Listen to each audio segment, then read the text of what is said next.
Guys, Spirit Doll here.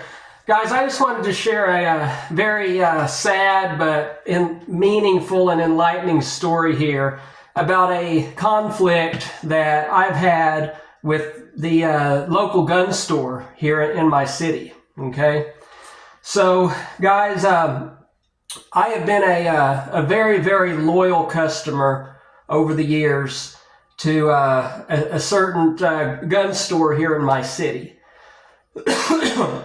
I've given them a buttload of business over the years. I've purchased tons and tons of firearms from them over the years. Been a very, very good loyal customer. The owners and all the employees there, they know who I am. They have a very, very high respect for me. They understand that I have a very deep love for firearms, antique firearms, specifically revolvers. They know me. They understand me.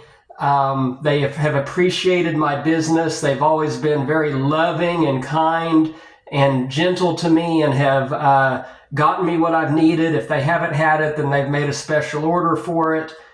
And they know everything, about me and my love for firearms and guns in the Old West. And they have treated me very, very good as a customer. Well, recently they changed ownership. The owner sold to someone else. And I was not aware of that. Okay? They sold the business to someone else, brought in all new employees.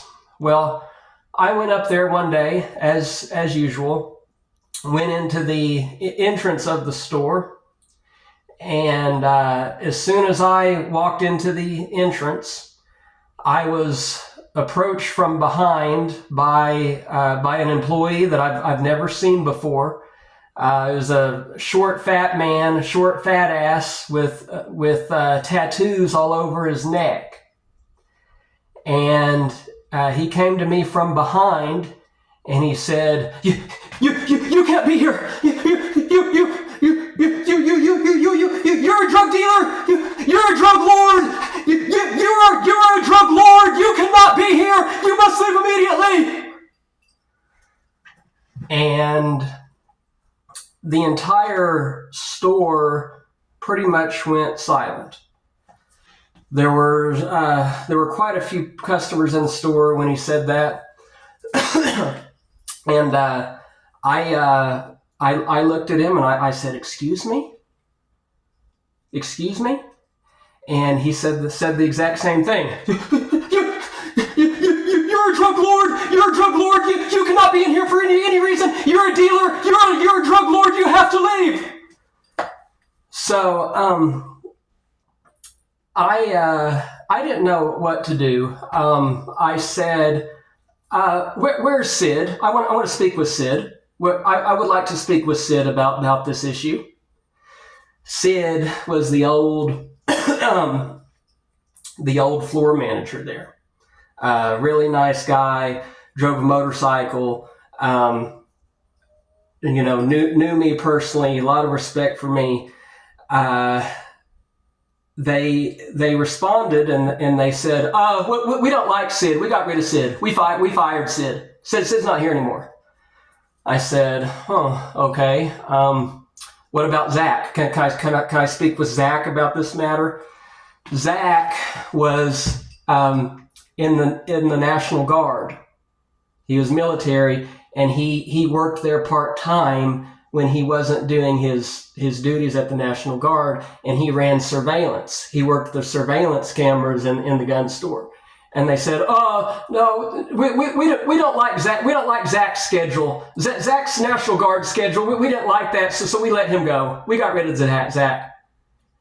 And I said, "Okay, well, what about Bill? Can you speak with Bill? Can I speak with Bill?" Bill, he was the old gunsmith there. He did gunsmithing work. He worked on repairs and all of that stuff there.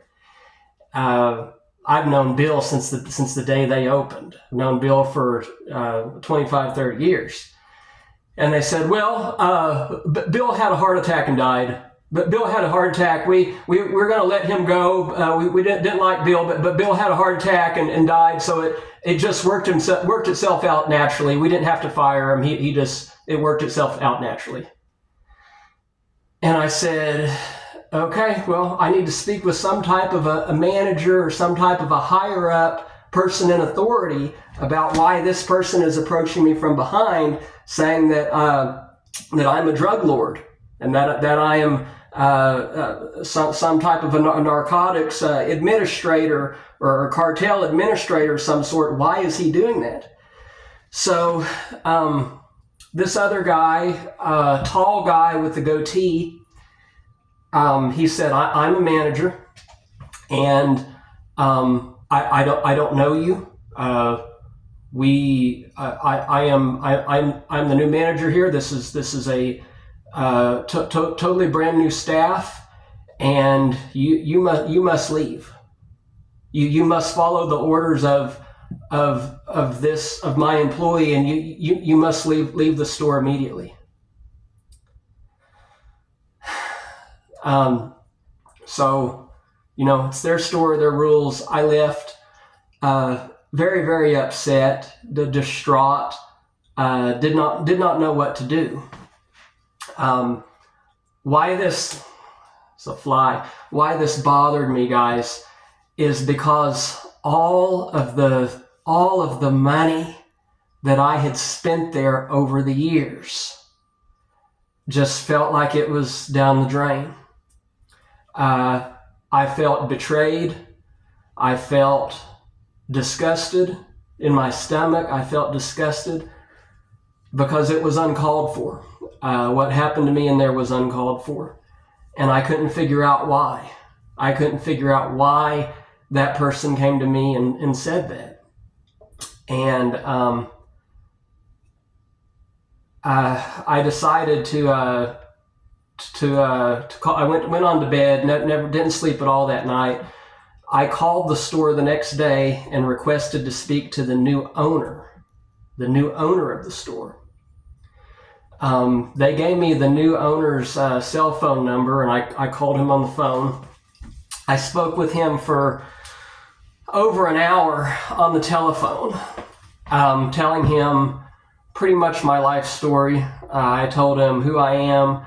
I told him I had bought tons and tons of guns from that same store in the past. I explained my severe, desperate, extreme love for revolvers and Colt Peacemakers and things like that. And I explained all of that. And I talked to him about my family.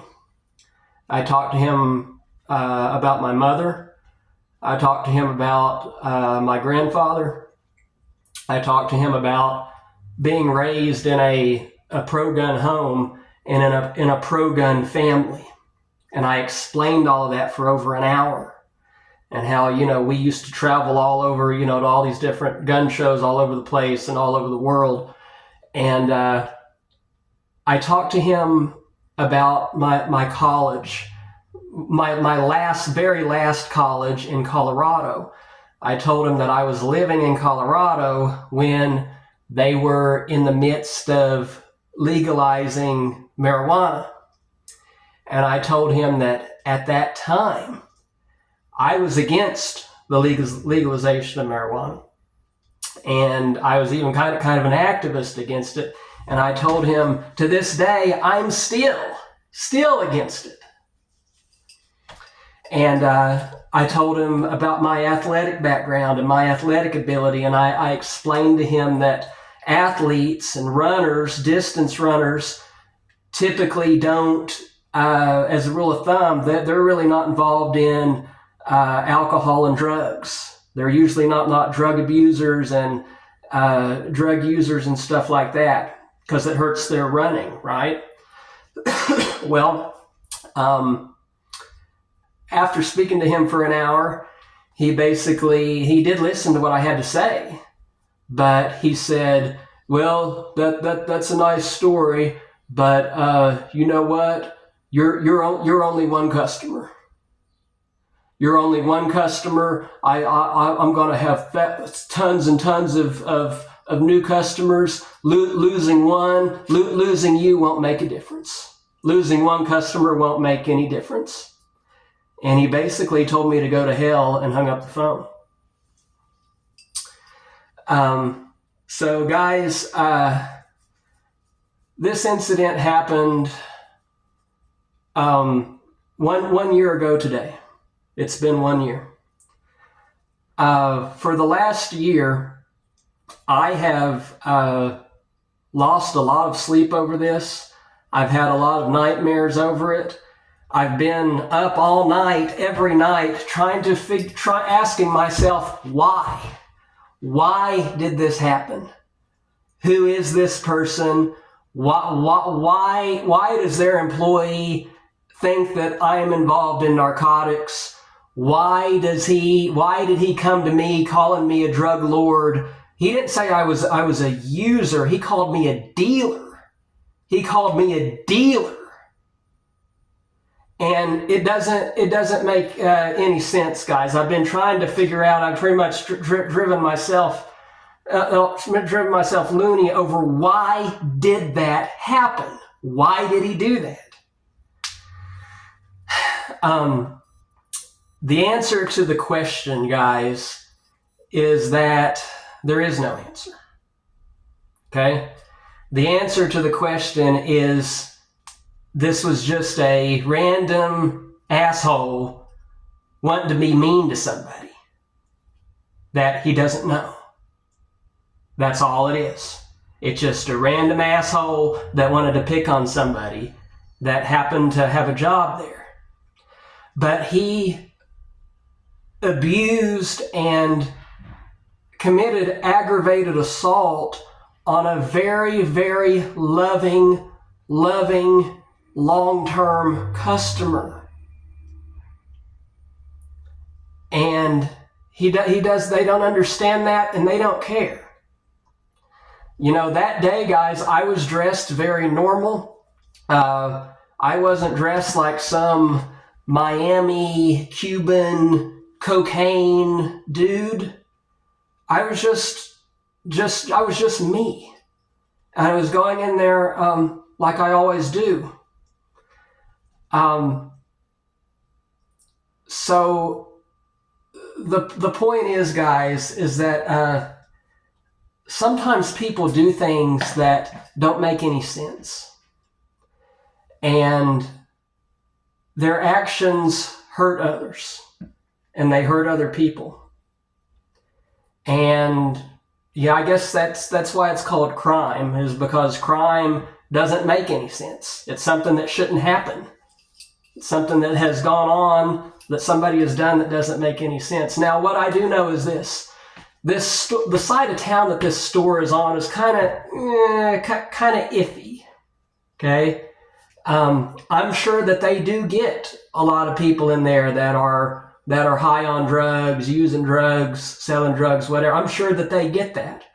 But I do not meet that criteria. There is nothing about me that meets that profile. And it would make no sense. As angry as I have been and disgusted I have been, it made me so angry that I broke my own hand over it. I broke my own hand hitting the ground, hitting the concrete wall at my house because I broke all the bones. It made me so angry. It would make no sense to retaliate against these people. Okay, it would make no sense for me to go up there and gun them all down or something like that. The best way to get revenge when people against something like that is don't give them your business anymore. Don't give them your money. don't be a customer anymore. If they want to scare off good, loving, long-term, dedicated, passionate, knowledgeable customers, that they're digging their own grave. They're digging the grave for their own business. So that's all that I wanted to share. It's been very heartbreaking for me, because when you put that much of an investment in somewhere and then they treat you like that, it's hurtful, you know. I guess I just don't understand, guys, if they change ownership and it's not even the same people, not even the same culture, it's a bunch of mean little shit asses that judge customers coming in at face value. Why keep the old name? Why keep the old store name if it's a totally new atmosphere? Doesn't make any sense, right? So anyways, guys, I just wanted to share all that. It doesn't make any sense. It will never make any sense. I've lost a lot of sleep over it. I've been in a lot of pain and anguish and agony and frustration and confusion over all of it. But I know that it was just a random asshole that ruined a good customer. So that's it, guys. Not much else I can do. Not much else that I can say.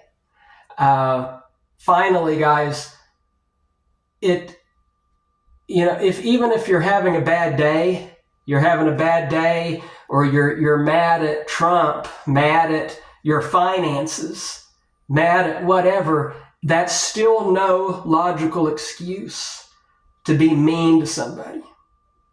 It's no logical excuse to be mean to a random stranger who you don't even know.